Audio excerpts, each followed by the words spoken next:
Hi friends, welcome to Pendems kitchen. ఈరోజు వీడియోలో బ్రేక్ఫాస్ట్లోకి చాలా టేస్టీగా ఉండే టమోటా చట్నీ రెసిపీని చూపించబోతున్నాను.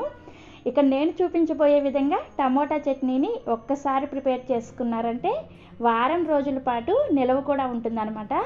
సో ఇక ఏమాత్రం ఆలస్యం చేయకుండా ఈ సింపుల్ అండ్ టేస్టీ టమోటా చట్నీని ఎలా ప్రిపేర్ చేసుకోవాలో ఈ వీడియోలోకి వెళ్ళి చూసేయండి. ఈ టమోటా చట్నీని ప్రిపేర్ చేసుకోవడం కోసం స్టవ్ ఆన్ చేసి ఇలా ఒక ప్యాన్ పెట్టుకొని అందులోకి 2 టేబుల్ స్పూన్ల నూనెని వేసుకొని వేడి చేసుకోండి. నూనె కాస్త వేడైన తర్వాత ఒక పావు టీ స్పూన్ వరకు మెంతుల్ని వేసుకొని వీటిని లో టు మీడియం ఫ్లేమ్లో కలుపుకుంటూ ఈ మెంతులు అనేవి మాడిపోకుండా దోరగా వేగేంత వరకు వేయించుకోవాలి. ఇలా కొంచెం మెంతులను వేసుకొని టమోటా చట్నీని ప్రిపేర్ చేసుకున్నారంటే చట్నీ టేస్ట్ అనేది చాలా బాగుంటుంది. సో మెంతులు ఇలా కొద్దిగా ఫ్రై అయ్యేటప్పుడు ఇందులోకి 2 టేబుల్ స్పూన్ల మినపగుళ్ళని వేసుకోండి. మీ దగ్గర పొట్టు ఉన్న మినపప్పు ఉంటే వాటినైనా సరే వేసుకోవచ్చు. అవి వేసుకున్నారంటే మీరు చేసుకోబోయే టమోటా చట్నీ అనేది ఇంకా చాలా టేస్టీగా ఉంటుందన్నమాట. నెక్స్ట్ ఇందులోకి 2 టేబుల్ స్పూన్ల పచ్చిశనగపప్పుని వేసుకోండి. అలాగే 1 టీ స్పూన్ వరకు ఆవాలని వేసుకోండి. ఆవాలు మరీ ఎక్కువగా వేసుకోవద్దు, జస్ట్ 1 టీ స్పూన్ వేసుకుంటే సరిపోతుంది. ఇవన్నీ వేసుకొని వీటిని కూడా మీడియం ఫ్లేమ్లోనే కలుపుకుంటూ చక్కగా దోరగా వేగేంత వరకు వేయించుకోవాలి. మీరు దగ్గరుండి వీటిని అన్నింటిని కూడా మాడిపోకుండా చక్కగా ఫ్రై చేసుకోండి. సో పప్పులన్నీ కూడా ఇలా కొద్దిగా రంగు మారే వరకు వేయించుకోవాలి.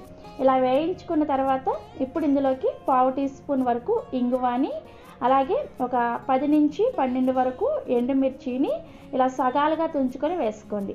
ఎండుమిర్చిని డైరెక్ట్గా అలా వేసేసుకున్నారంటే ఆ లోపల ఉన్న గింజలు అనేవి సరిగా వేగవన్నమాట. అందుకని ఇలా 2-3 సగాలుగా తుంచుకొని వేసుకున్నారంటే మనకి లోపల గింజలు కూడా చక్కగా వేగుతాయి. సో నేను ఇక్కడ అన్నీ కూడా ఎండుమిర్చిని వేసుకున్నాను కదా, మీరు కావాలంటే సగం ఎండుమిర్చిని అలాగే సగం పచ్చిమిర్చిని కూడా వేసుకోవచ్చు. మీకు ఎలా నచ్చితే అలా వేసుకోండి. అలాగే మీరు తినే కారానికి తగ్గట్టుగా వేసుకోవాలి. సో ఎండుమిర్చిని కూడా లో ఫ్లేమ్లోనే కొద్దిగా లైట్గా రంగు మారేంత వరకు వేయించుకోవాలి. సో ఇక్కడ నేను మీకు ఎండుమిర్చి ఫ్రై అయిన తర్వాత చూపిస్తున్నాను, చూసారా? మనకి ఇలా ఫ్రై అయిన తర్వాత ఇప్పుడు ఈ పోపు అంతటిని కూడా ఒక ప్లేట్లోకి వేసుకొని వీటిని పూర్తిగా చల్లారనివ్వాలి. నెక్స్ట్ ఇదే ప్యాన్ని స్టవ్ మీద పెట్టుకొని ఇందులోకి 1 టీ స్పూన్ వరకు నూనెను వేసుకొని వేడి చేసుకోండి. నూనె వేడైన తర్వాత ఒక 3 నుంచి 4 వరకు మీడియం సైజ్ టమోటాలని ఇలా చిన్న ముక్కలుగా కట్ చేసుకొని వేసుకొని ఇందులోకి ఒక పావు టీ స్పూన్ వరకు పసుపుని, అలాగే మీ రుచికి సరిపడా ఉప్పును కూడా వేసుకోండి. ఇలా ఉప్పుని వేసుకొని టమోటా ముక్కలు మగ్గించుకున్నారంటే మీకు టమోటా ముక్కలు చక్కగా మెత్తగా మగ్గిపోతాయి, అలాగే తొందరగా కూడా ఉడికిపోతాయి అన్నమాట. ఇవన్నీ వేసుకొని ఒకసారి కలుపుకొని మూత పెట్టి టమోటా ముక్కలు మెత్తబడేంత వరకు ఉడికించుకోవాలి. ఈ టమోటా ముక్కల్ని మధ్యలో మూత తీసి కలుపుకుంటూ ఈ నీళ్ళు అనేది ఊరుతాయి కదా, ఆ నీళ్ళన్నీ కూడా కొంచెం దగ్గర పడేంత వరకు ఉడికించుకోవాలి. టమోటా ముక్కల్లో ఊరిన నీళ్ళంతా కూడా ఇలా దగ్గరగా అయిన తర్వాత ఇప్పుడు 5 నుంచి 6 వరకు పొట్టు తీసిన వెల్లుల్లి రెబ్బల్ని వేసుకోండి. అలాగే జస్ట్ ఒక చిన్న ముక్క చింతపండుని వేసుకోండి. చింతపండుని మరీ ఎక్కువగా వేసుకోవద్దు, జస్ట్ కొంచెం వేసుకుంటే సరిపోతుంది.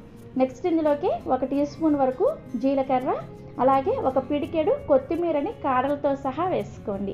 ఇలా కొత్తిమీరని లాస్ట్లో వేసుకొని జస్ట్ 1 నిమిషం పాటు ఉడికించుకొని టమోటా చట్నీని ప్రిపేర్ చేసుకున్నారంటే చట్నీ టేస్ట్ అనేది చాలా బాగుంటుంది. సో కొత్తిమీరని స్కిప్ చేయకుండా కంపల్సరీ వేసుకోండి. ఇలా వెల్లుల్లి రెబ్బల్ని, జీలకర్రని, అలాగే చింతపండు, కొత్తిమీర వేసుకున్న తర్వాత ఒకసారి కలుపుకొని జస్ట్ మూత పెట్టేసి 1 నిమిషం పాటు ఉడికించుకోండి, సరిపోతుంది. కొత్తిమీర వేసిన తర్వాత ఎక్కువసేపు దీన్ని ఉడికించుకోవాల్సిన అవసరం లేదు. జస్ట్ 1 నిమిషం పాటు ఉడికించుకొని మూత తీసి చూస్తే మనకి కొత్తిమీర చక్కగా మగ్గిపోయింది కదా.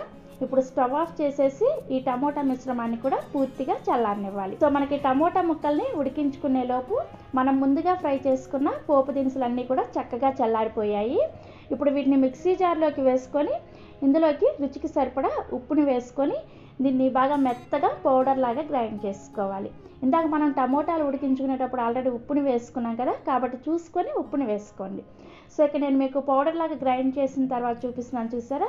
ఇలా చక్కగా పౌడర్ లాగా గ్రైండ్ చేసుకొని ఇప్పుడు ఇందులోకి బాగా చల్లారిన టమోటా మిశ్రమాన్ని వేసుకొని ఈ టమోటా మిశ్రమాన్ని కూడా పల్స్ మోడ్లో జస్ట్ కొంచెం కచ్చా పచ్చాగా గ్రైండ్ చేసుకోండి. ఇలా పల్స్ మోడ్లో గ్రైండ్ చేసుకున్నారంటే మనకి ఈ చట్నీ అనేది రోట్లో దంచినట్లుగా కచ్చా పచ్చాగా వస్తుంది అనమాట.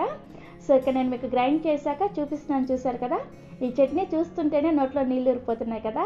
నిజంగా చాలా చాలా టేస్టీగా ఉంటుంది. ఈ చట్నీ ఇలా ప్రిపేర్ చేసుకొని ఇడ్లీతో కానీ, దోశతో కానీ, చపాతీ, పూరి లేదంటే వడ ఇలా ఎందులోకైనా సర్వ్ చేసుకోండి. చాలా చాలా టేస్టీగా ఉంటుంది. ఇలా బ్రేక్ఫాస్ట్లోకే కాకుండా రైస్లో కూడా ఈ చట్నీ చాలా బాగుంటుంది. సో మీరు కూడా ఒకసారి ఈ విధంగా టమోటా చట్నీని ట్రై చేసి చూడండి. సో ట్రై చేసిన తర్వాత టేస్ట్ ఎలా అనిపించిందో ఈ వీడియో కింద కామెంట్ సెక్షన్లో నాతో షేర్ చేసుకోండి. అలాగే ఈ వీడియో మీకు నచ్చితే ఒక లైక్ చేసి మీ ఫ్రెండ్స్కి అండ్ రిలేటివ్స్కి కూడా షేర్ చేయండి. మరిన్ని Emmy and tasty breakfast recipes కోసం పెండెమ్స్ కిచెన్ని సబ్స్క్రైబ్ చేసుకోండి. Thank you.